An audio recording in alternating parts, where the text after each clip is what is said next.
গত রাত্রে ঘটে গেল আমাদের এখানে এক ভয়াবহ দুর্ঘটনা। আপনারা সবাই দেখতে থাকুন ভিডিওটা, বাকিটা আমি বলতেছি। এখানে লোকজন আছে অবশ্যই, সবাই তো আর খারাপ না। যে ভাইয়ের মোবাইলে কথা বলতে দরকার, এই ভাইয়ের মোবাইল দিয়ে লোকের সুমন ভাইয়ের দোকানটা ফাটাও, 1 ঘন্টা 2 ঘন্টা দেরি হইও যাও।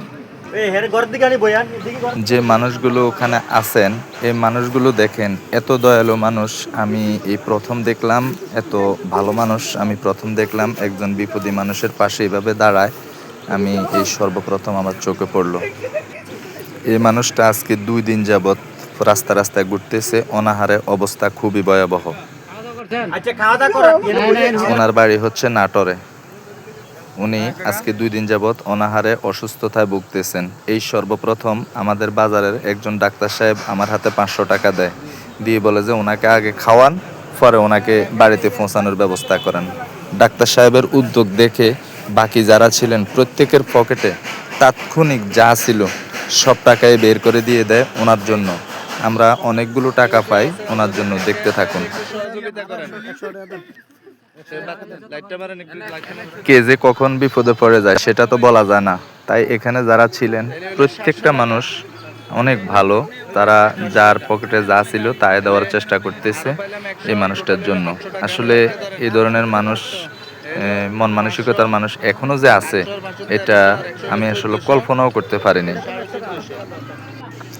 ওনার সাথে আরো একজন লোক ছিলেন যিনি বিপদে পড়ছেন, ওনার বাড়ি হলো নাটোর। আরো একজন লোক ছিলেন, ওনার বাড়ি হলো ময়মনসিংহ। 10,800 টাকা ওনার জমানো টাকা নিয়ে গেছে। এখন উনি যে ভাত খাবে বা গাড়ি ভাড়া দিবে এই অবস্থা ওনার নেই।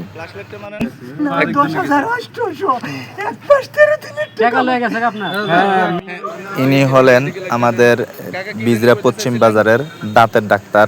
উনি খুব ভালো মানের ডাক্তার এবং ওনার মন মানসিকতা যে এত ভালো যেটা চিন্তাও করা যায় না। সর্বপ্রথম টাকা দেওয়ার উদ্যোগটা উনি নিয়েছিলেন। এখানে আমরা তৎক্ষণাৎ প্রায় 8-10 জন মানুষ ছিল। রাত্র অনেক হয়ে গেছে। এখানে তৎক্ষণাৎ আমরা প্রায় 1600 টাকা উঠানো সম্ভব হয়েছে।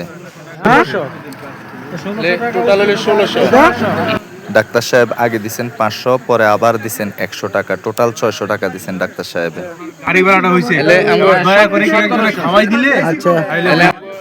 এই মানুষটার কথা শুনে আমি অবাক হয়ে গেলাম।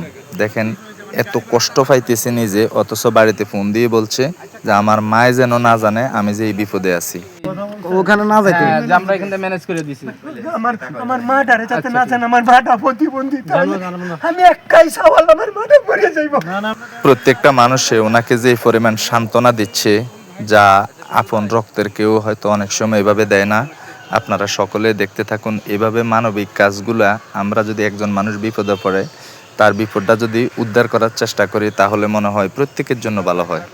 একজন বিপদে পড়লে আমরা 10 জন এগিয়ে আসব। এখানে যারা ছিলেন ওনারা সকলে চলে গেছেন, আর বিপদগ্রস্ত লোকটাকে আমার হাতে তুলে দিয়ে গেছেন এবং টাকাগুলো সহ। পরে আমরা ওনাকে নিয়ে হোটেলে যাই। হোটেলে যাওয়ার পরে ওনাকে খাওয়ানোর চেষ্টা করি। উনি ফার্স্ট টাইম রুটি খাইছেন। রুটি নাস্তা খাওয়ার পরে অনেকক্ষণ পর্যন্ত চা দোকানের চুলের সামনে বসায় রেখি। এরপরে ওইখান থেকেও আরও কিছু টাকা আমরা কালেকশন করি। করার পরে ওনাকে টোটাল আমাদের টাকাটা কত হয়েছে আমরা এখন দেখব। এই টাকাটা আমাদের টোটাল কত হয়েছে দেখতে থাকুন। আমরা যে হোটেলে ওনাকে নেই ওই হোটেল বিজরা বাজার হোটেল তাজ 2। ওইখানে হোটেল ম্যানেজার যিনি ছিলেন উনিও আসলে অনেক মানবিক। ওনাকে যে ভাত খাওয়াইছেন বা নাস্তা খাওয়াইছেন, তারপরে হোটেল মালিক নিজে তাকে নিয়ে হোটেলের চুলের সামনে বসায় রাখছেন। এখানে মোটামুটি হোটেল মালিক কত হয়েছে সোহেল ভাই? 2140 টাকা হয়। 2140। আচ্ছা, তাহলে 2140 হলে আর কত টাকা বাকি থাকে? 2200 টাকার 2200 টাকা আর 60 টাকা। 60 টাকা এই লোনে আমি 60 টাকা দিলাম। আগে তো দিবেন আপনি, আবারও দিলেন। হ্যাঁ, আমরা এখানে টোটাল 2140 টাকা কালেকশন করছি। পরে 60 টাকার বাকি ছিল, ওই 60 টাকা দিয়ে আমি টোটাল 2200 টাকা পূরণ করে দিলাম। এরপরে সোহেল ভাই ওনার জন্য অনেক কষ্ট করছে, বাকিটা ওনার হাতে আমরা টাকাটা বুঝিয়ে দিছি। এবং যারা টাকা দিছে তাদের জন্য উনি কি বলবে এই কথাটা আমরা ওনার কাছে জিজ্ঞাসা করতেছি।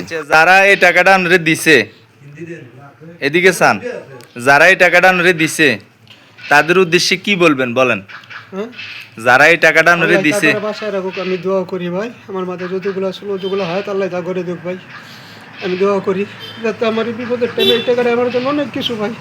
ওনার হাতে আমরা টাকাটা বুঝাই দেওয়ার পরে উনি অনেক কান্না করে দিছে, শুধু রাত্রে, এই জন্য ওনার চোখগুলো দেখা যাচ্ছে না। অনেক কান্না করে দিছে। ওনার একজন সন্তান হেফজখানায় পড়ে, ওনার জন্য সকলে দোয়া করবেন যেন উনি সুস্থ হয়। এই শীতের মধ্যে উনি রাস্তায় পড়েছিলেন, হঠাৎ করে ওনার ভাগ্য ভালো, হঠাৎ করে কোনো গাড়িও আসে নাই, ওনাকে মেরে দেয় নাই। ওনার শরীর এখনো ঠান্ডায় থরথর করে কাঁপতেছে।